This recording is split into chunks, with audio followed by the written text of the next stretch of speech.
امامعلی رحمان و 4 رهبر دیگری آسیای مرکزی به واشنگتن سفر کردند تا با دونالد ترامپ پرزیدنت آمریکا دیدار و ملاقات کنند.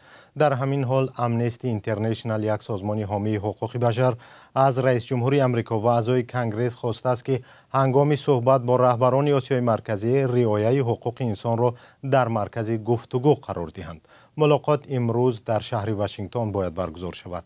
از همکارم مارگو بوف در واشنگتن پرسیدم که رهبران آسیای مرکزی با دونالد ترامپ در چی باره گپ خواهند زد؟ دونالد ترامپ رهبران 5 کشور آسیای مرکزی را در یک جلسه بلندپایه در کاخ سفید استقبال می‌گیرد. این جلسه دهمی منطقوی بین این کشورها است که با نام C5+1 معروف است. از خبرنگارمان در قصر سفید پرسیدم چی مسائل قرار است در این نشست بررسی شود.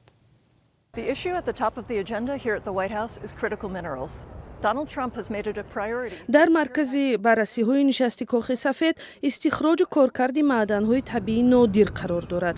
دونالد ترامپ دسترسی بیشتر به نوع نادر معدن و ذخیره های را که برای امنیت ملی مهم ارزیابی می شوند در اولویت قرار داده است.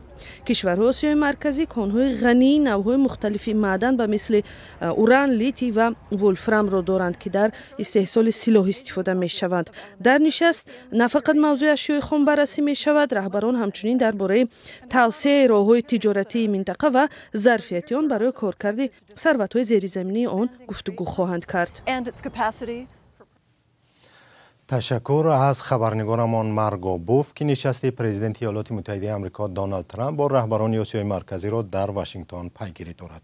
در برنامه‌های آینده تفصیلات این ملاقات را نشر خواهیم